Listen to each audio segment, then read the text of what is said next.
The unexpected return.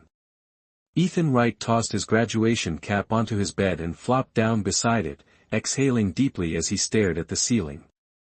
4 years of high school finally behind him, and a whole summer of freedom before community college started in the fall. His plans were simple: work at the local music store, jam with his band, and maybe finally ask Olivia Harris out on a proper date instead of just hanging out as friends. Life in New Harbor had been relatively normal, even after first contact 15 years ago. Sure, there were alien exchange students at school and the occasional Centaurian running the convenience store down the block, but Ethan's life had remained refreshingly ordinary, until today. "Ethan. Come downstairs, please." His mother's voice carried an unusual edge that made him sit up. Donna Wright rarely sounded nervous these days, not since her retirement from the diplomatic corps 5 years ago. "Coming," he called back, slipping his feet into worn sneakers before trudging downstairs. The living room came into view, and Ethan froze mid-step. His mother stood by the couch, hands clasped tightly in front of her, next to a towering figure that most definitely wasn't human. The alien stood nearly 7 feet tall, her skin a luminescent teal that seemed to pulse with subtle patterns of light. Her 4 arms were gracefully arranged, 2 crossed over her chest and 2 at her sides. What might have been hair floated around her head like underwater fronds, shifting slightly despite the still air of the room. "Ethan," his mother said with forced brightness, "you remember Ambassador Zindara, don't you?" He most certainly did not. "Ah. Of course he doesn't recall me, Donna," the alien said, her voice melodic and multi-toned as if several people were speaking in perfect harmony. "He was merely a hatchling when I departed." The ambassador glided forward, literally glided, her feet not quite touching the ground, and circled Ethan with undisguised interest. Her large, pupilless eyes were solid silver, and they seemed to be scanning him. "He has matured adequately," she announced, sounding pleased. Donna laughed nervously. "Zindara was stationed here as the first Luminari ambassador to Earth. She was a close friend of our family when you were a baby. Your mother's insights into human culture were invaluable to establishing peaceful relations," Zindara added. "And you, small one, were most fascinating to me." Ethan shifted uncomfortably. "Nice to, meet you again.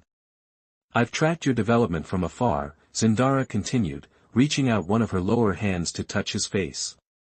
Her fingers were cool and slightly damp, leaving a tingling sensation on his skin. "Your cortical patterns have maintained the remarkable resonance I detected in your infancy." "My what now?" Ethan stepped back, bumping into the coffee table. His mother intervened. "Zindara, perhaps we should explain why you're here. Ethan hasn't been briefed on." "Ah yes, human customs." The ambassador straightened, all 4 hands coming together in a complex gesture. "I have returned to claim my bondmaid as promised." The room went silent. Ethan looked from the alien to his mother, waiting for the punchline. None came.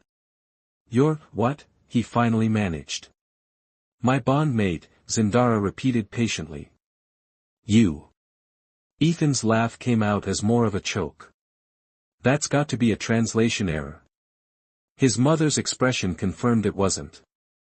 "Zindara, when you used to say that, I thought you were just being polite. Making a joke." "Luminari do not joke about bond declarations," Zindara said, sounding slightly offended. "I clearly stated my intentions 15 cycles ago when I departed. When the small one reaches maturity, I shall return to formalize our bond. I have used the interim to arrange all necessary permissions and protocols." "Mom." Ethan's voice cracked. "What is happening right now?" Donna sank onto the couch. "I think Ambassador Zindara is saying she's engaged to you. Or thinks she is." "That's impossible." Ethan sputtered. "I was a baby." "Age disparity is irrelevant," Zindara explained. "What matters is neural compatibility, which I confirmed when you were newly emerged. We are exceptionally matched, a rarity that transcends species." The doorbell rang, startling all of them. Donna rose to answer it, perhaps a little too eagerly escaping the awkward conversation. "Dr. Wright?" A stern voice drifted in from the entryway. "I'm Agent Vernon with the Bureau of Extraterrestrial Affairs. May I come in?" Ethan groaned. Government agents now? This day couldn't get any worse. Agent Vernon was exactly what Ethan expected: dark suit, earpiece, and an expression that suggested he'd rather be anywhere else. Behind him stood another alien, shorter than Zindara but with similar teal skin, though his was darker and duller. "This is Diplomatic Attaché Nix," Vernon introduced. "We're here to ensure the smooth processing of Ambassador Zindara's personal diplomatic request." "You mean this arranged marriage thing?" Ethan blurted. Vernon winced. "We prefer interspecies union of diplomatic significance. I don't care what you call it. I'm not marrying an alien I just met." "Technically, we met when you were approximately 37 days old," Zindara corrected. "You grabbed my sensory tendril and refused to release it. Your brain patterns immediately synchronized with mine, a clear indication of bond compatibility." Nick stepped forward, producing a tablet-like device. The preliminary bonding notice was filed with Earth's diplomatic corps 15 years ago. The formal application was submitted upon confirmation of Ethan Wright's 18th natal anniversary. "Nobody asked me," Ethan protested. "That's not how interspecies protocols work," Vernon explained wearily. "The Luminari are one of our most important allies. Their faster-than-light technology revolutionized our space program. Their medical advances cured 3 previously incurable human diseases. When their diplomats make personal requests, we accommodate them. You can't just marry me off to an alien." Vernon raised his hands placatingly. "No one's forcing anything. There's a formal acclimation period first. 60 Earth days," Zindara added cheerfully. "During which we cohabitate and establish preliminary neural bonds." "Cohabitate?"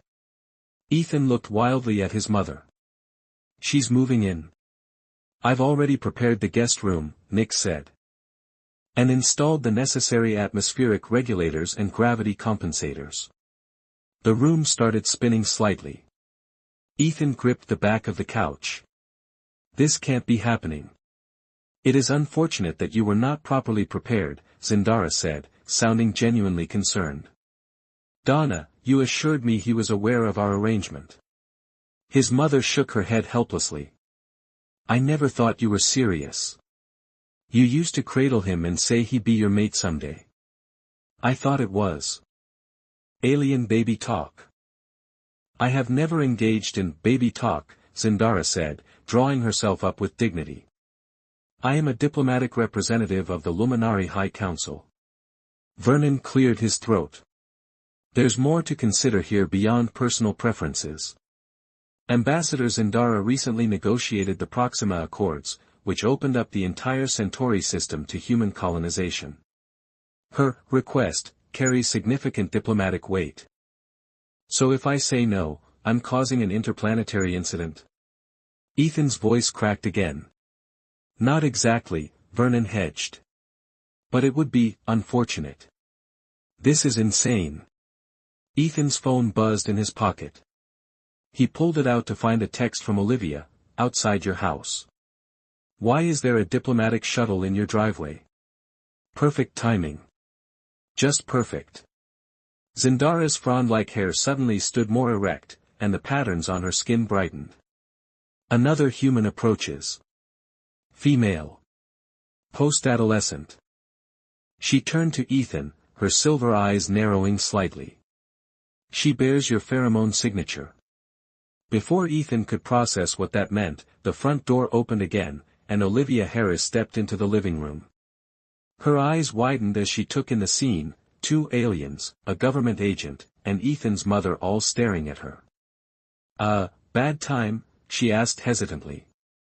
"Olivia," Ethan said, feeling a rush of both relief and horror. "This isn't, I mean, I can explain. You are Ethan's preliminary mate," Zindara stated, gliding toward Olivia with alarming speed. His what? Olivia looked from the alien to Ethan. We're friends, Ethan said quickly. Just friends. Zindara circled Olivia, all four arms now extended in what looked like a scanning position. Your neural patterns indicate mutual attraction incompletely actualized. Olivia blushed fiercely. Excuse me. Ambassador, Agent Vernon intervened, perhaps we should focus on the primary diplomatic matter. This is relevant, Zindara insisted.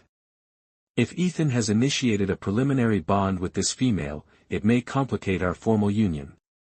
Union? Olivia repeated, eyes widening. What union? Apparently, Ethan said, slumping against the wall, I've been engaged to Ambassador Zindara since I was a baby, and nobody bothered to tell me until today. The silence that followed was deafening. Then Olivia did something unexpected, she started laughing. This is a prank, right? For graduation. I wish, Ethan muttered. Luminari do not engage in pranks, Zindara said stiffly. The bond declaration is legitimate and legally binding under Galactic Concordat Section 47, Paragraph 16. Nix's tablet chimed loudly. He checked it and turned to Zindara with urgency. Ambassador, there's a message from the High Council. It appears Chancellor Vox has raised concerns about your chosen bondmate being human. Zindara's skin darkened ominously. Politics. Always politics. The Chancellor suggests that your union with the son of the Prime Minister of New Luminera would better serve the interests of our people, Nix continued, reading from the tablet. Irrelevant. Neural compatibility cannot be manufactured for political convenience, Zindara dismissed. The Chancellor disagrees. He's dispatching Representative Krell to evaluate the situation. Zindara made a sound like chimes breaking. Krell opposes all human interactions. This is a transparent attempt to undermine my authority. Vernon paled visibly. Representative Krell. The one who advocated for restricting human travel in Luminari space. The same, Nix confirmed grimly. Ethan looked between them all, utterly lost. So. Does this mean the engagement is off? Quite the contrary, Zindara said, her voice taking on a steely quality. It means we must accelerate the bonding process before Krell arrives. The preliminary neural link must be established within 3 days. 3 days? Ethan and his mother exclaimed in unison. Olivia stepped forward, unexpectedly calm. Excuse me, Ambassador Zindara. I don't understand any of this, but isn't Ethan's consent important in your culture? Zindara regarded her with newfound interest. Consent is fundamental, yes. But consent assumes full understanding, which Ethan lacks due to improper preparation. Then maybe, Olivia suggested, you should give him that understanding before asking for his consent. The room fell silent again as Zindara considered this. Finally, her skin brightened to a more luminescent blue. Your reasoning is sound, young female. Perhaps I have been hasty by Luminari standards, let alone human ones. She turned to Ethan, all 4 arms extended palm up in what seemed like a gesture of peace. Ethan Wright, I formally request your permission to explain what a Luminari bond truly entails, before asking for your consent to proceed. Ethan looked at his mother, who nodded encouragingly, then at Olivia, who gave him a small, confused smile. He took a deep breath. Okay, he said finally. Explain it to me. But I'm not promising anything. Zindara's skin rippled with patterns that somehow conveyed both satisfaction and anxiety. That is acceptable. But we must be swift. Representative Krell arrives in 3 days, and much is at stake, not just for us, but potentially for relations between our worlds. Agent Vernon checked his watch. I'll inform my superiors of the situation. Ambassador, please remember the protocols we discussed about human cultural sensitivity. Of course, Zindara said, though her attention remained fixed on Ethan. I have studied human customs extensively. Somehow, Ethan doubted that. As Vernon and Nick stepped outside to make calls, his mother moved to the kitchen, muttering something about needing coffee, lots of it. Left relatively alone with Zindara and Olivia, Ethan felt the full weight of the situation crash down on him. His simple post-graduation summer had just become an interstellar diplomatic crisis, and somehow, he was at the center of it all. So, he said weakly, maybe start at the beginning. What exactly is a bond, in your culture? Zindara's expression, if you could call the shifting patterns of light beneath her skin an expression, softened. It is everything, she said simply. And nothing like what you imagine. Diplomatic entanglements. The next morning, Ethan woke to the sound of humming, not the mechanical hum of appliances, but a melodic, multi-toned resonance that seemed to vibrate through the walls themselves. He groaned, pulling his pillow over his head as memories of yesterday crashed back. His mother's alien friend had returned. Said alien believed they were engaged. And now government agents were involved. Oh, and his not-quite-girlfriend Olivia had witnessed the whole embarrassing spectacle. Perfect. The humming grew louder. With a sigh, Ethan dragged himself out of bed and followed the sound downstairs. In the kitchen, Zindara hovered several inches above the floor, all four arms gracefully orchestrating a bizarre breakfast preparation. Floating eggs cracked themselves over a pan while toast browned in midair. The refrigerator door hung open, items occasionally flying out to join the culinary performance. Good morning, Ethan, she said without turning. I have prepared a nutritionally optimized morning sustenance. You can cook. It seemed such a mundane skill for an alien ambassador. I can manipulate matter with precise control, she corrected. The application of thermal energy to organic compounds is elementary. His mother entered from the back door, coffee already in hand. She looked exhausted. I called in sick to work, she explained. Figured we needed a family day to sort through all this. Ethan slumped into a chair as a plate of perfectly cooked eggs and toast floated gently down before him. Where's Agent Vernon? Securing the perimeter, Zindara answered. Representative Krell's shuttle entered Earth's atmosphere 1 hour ago. What? Donna nearly spilled her coffee. You said we had 3 days. Krell is known for tactical deception, Zindara's skin darkened slightly. I anticipated this move. Ethan pushed his eggs around the plate. So what happens when this Krell person arrives? He will attempt to invalidate our preliminary bond declaration on grounds of interspecies incompatibility. Zindara's floating hair tendrils rippled with agitation. If successful, the High Council may replace me with a less humanophilic diplomat. And that's bad because... Ethan asked. Donna answered before Zindara could. Ambassador Zindara has been Earth's strongest advocate in the Galactic Concordat. She pushed for human inclusion in the interstellar medical exchange, fought for our colonization rights. I merely recognized humanity's potential, Zindara said, though her skin brightened at the praise. There are factions who believe your species expanded too quickly into galactic affairs, she continued more seriously. Krell represents those who would restrict human development. My removal would shift the balance of power in the Concordat. Ethan set down his fork. So this isn't just about some weird alien marriage proposal. It's about politics. All personal matters become political at certain levels of diplomatic influence, Zindara confirmed. Great. Ethan pushed back from the table. So not only am I being forced into an arranged marriage, but the fate of human-alien relations hangs in the balance. No one is forcing you, his mother said gently. Ambassador Zindara agreed to explain everything before asking for your consent, remember? Yes, Zindara glided closer, her 4 hands clasped in a complex pattern.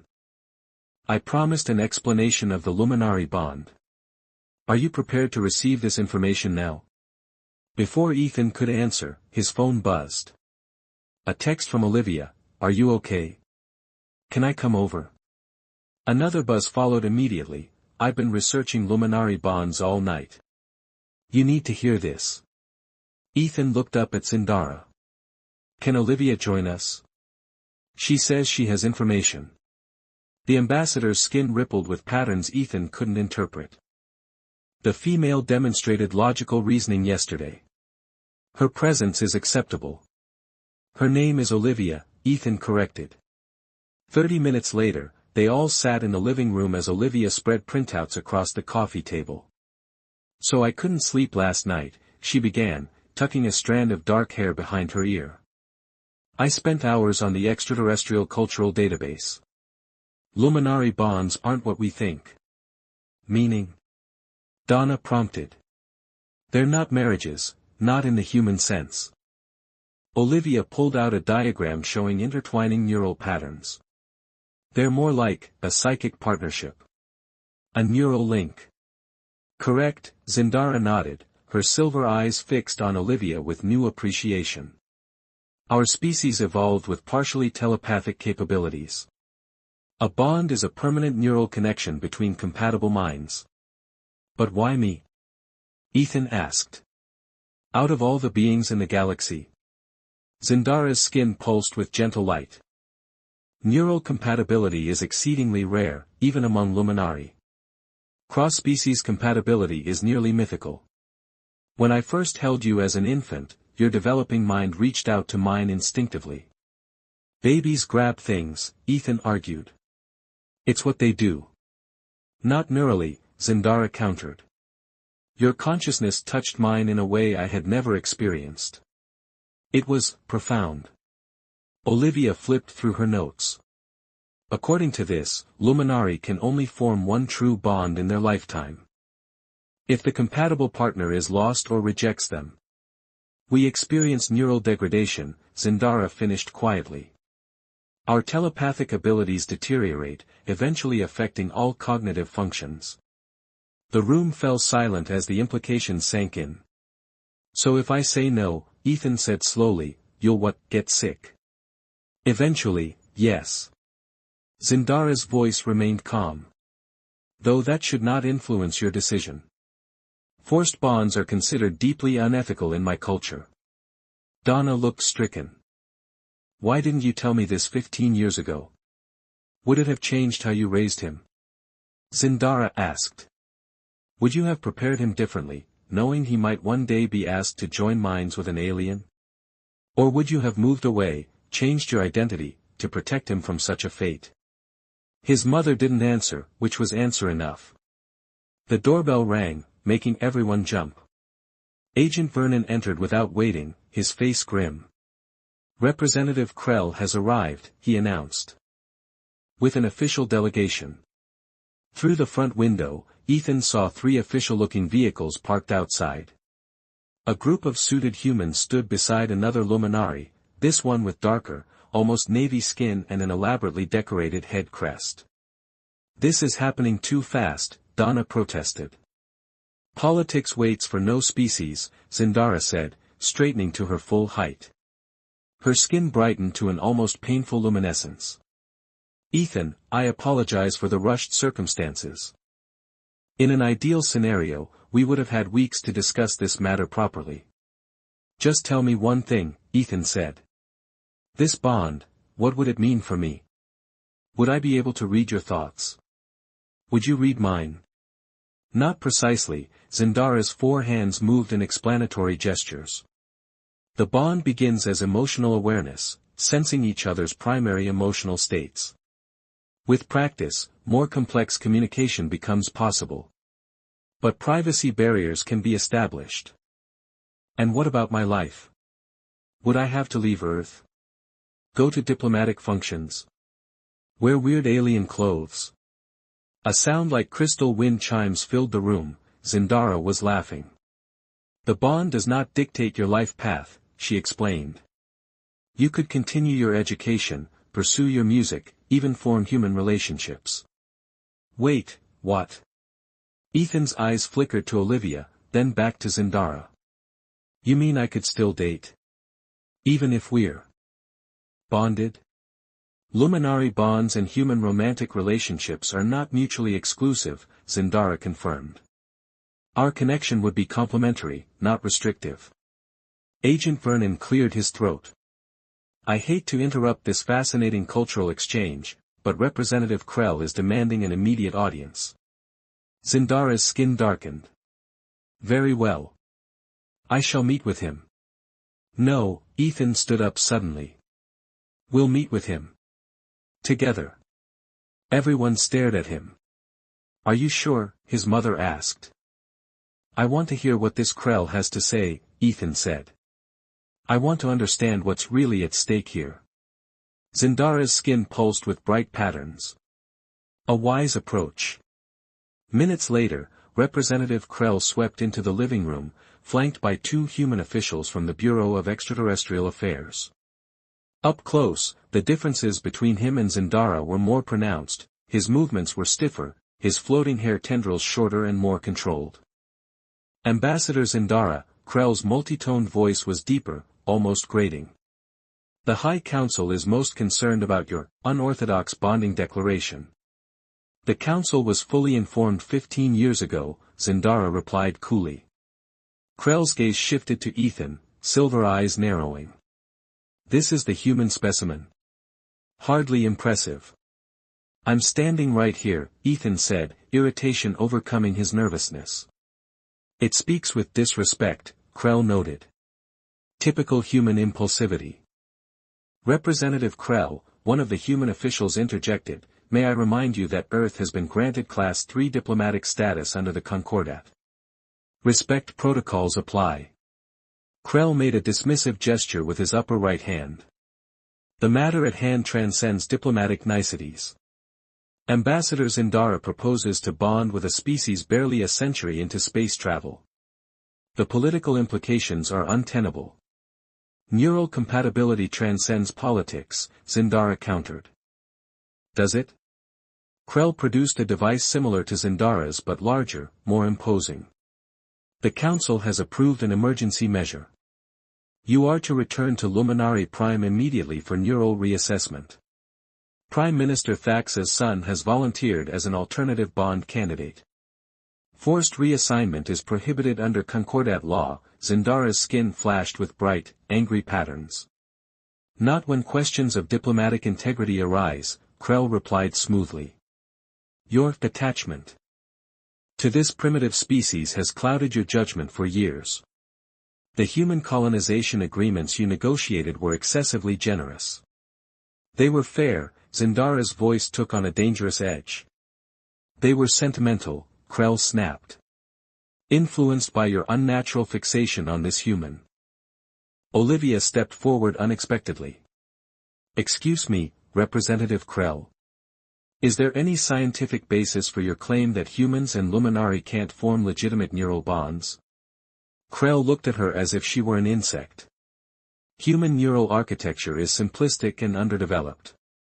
Actually, Olivia held up one of her printouts. According to the Interspecies Neural Mapping Initiative, human brains show unusual plasticity and adaptation potential. They're less structured than Luminari minds, but more flexible. Where did you access this information? Krell demanded. The Public Extraterrestrial Database, Olivia replied. It's cited as research conducted by Dr. Nexvala of the Luminari Science Academy. Zindara's skin brightened triumphantly. Dr. Nexvala serves on the High Council's Scientific Advisory Board. Her research is beyond reproach. Krell's skin darkened to almost black. Irrelevant. The Council's decision is made. Not quite, Agent Vernon stepped forward, tablet in hand. According to Concordat Protocol 73b, any diplomat facing forced reassignment has the right to demonstrate the validity of their position through empirical evidence. What evidence could possibly, Krell began. A neural compatibility scan, Zindara interrupted. Conducted here, now, with neutral observers. The room fell silent. Ethan looked from Zindara to Krell, then to his mother, who appeared both worried and proud. I'll do it, Ethan said, surprising himself. The scan, I mean. Krell's skin rippled with what might have been surprise. You volunteer for neural intrusion? It's not intrusion, Zindara corrected. It's surface resonance mapping. Non-invasive and temporary. Ethan shrugged, feigning a confidence he didn't feel. If it proves you wrong, seems worth it. The human's consent is recorded, Agent Vernon declared, tapping his tablet.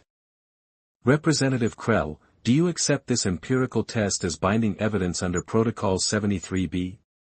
Krell's skin pulsed with dark, agitated patterns, but he eventually nodded. The Council respects empirical evidence. But I will conduct the scan personally to ensure no manipulation. Acceptable, Zindara agreed, provided Agent Vernon monitors the procedure. What followed was the strangest experience of Ethan's life. Both Luminari produced small, crystalline devices that hovered on either side of his head. Krell and Zindara stood opposite each other, their four hands moving in complex, synchronized patterns as the crystals emitted soft pulses of light.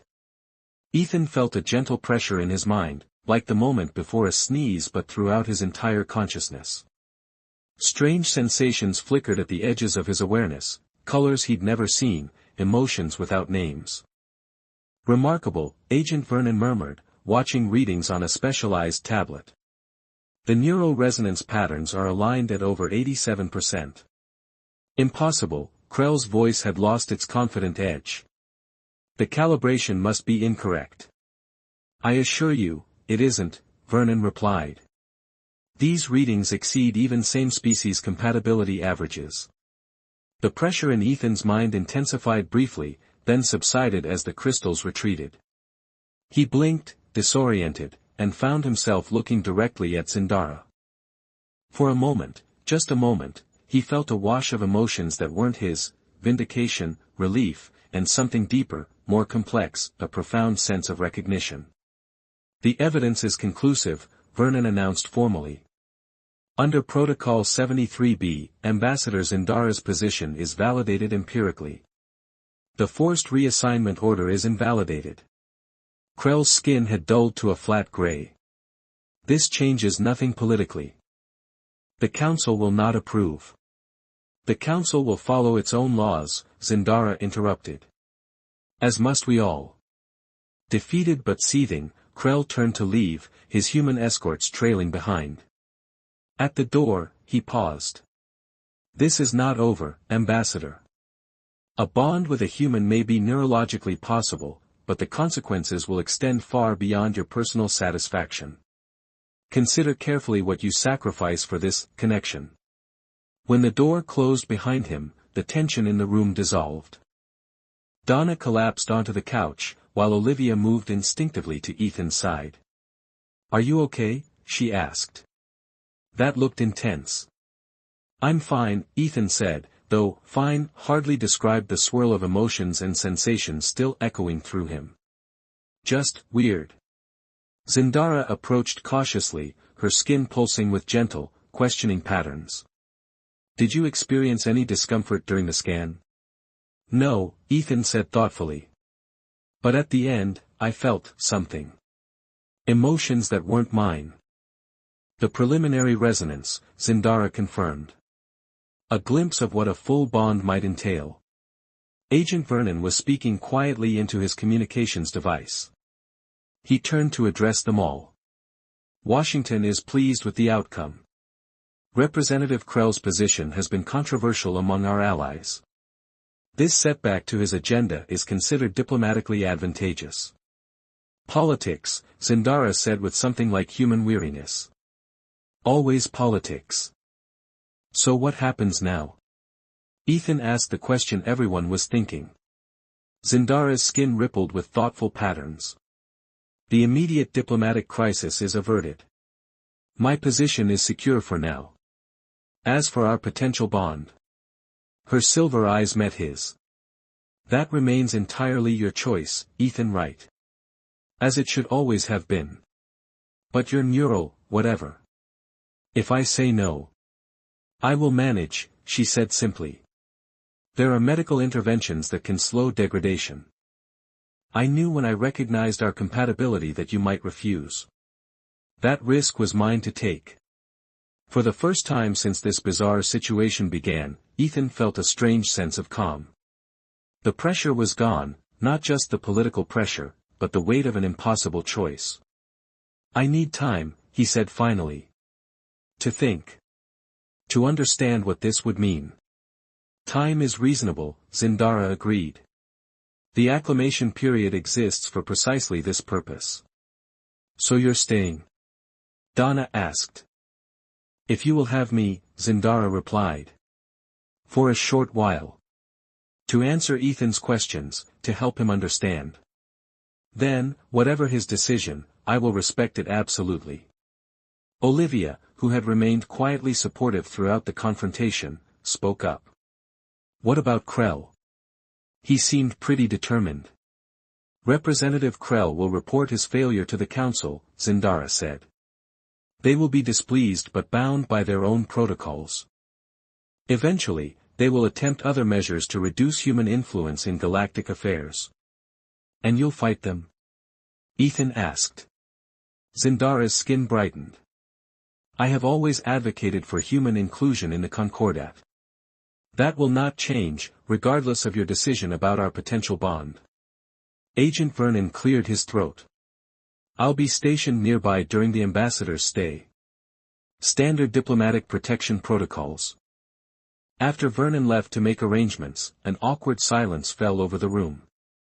Donna stood up suddenly.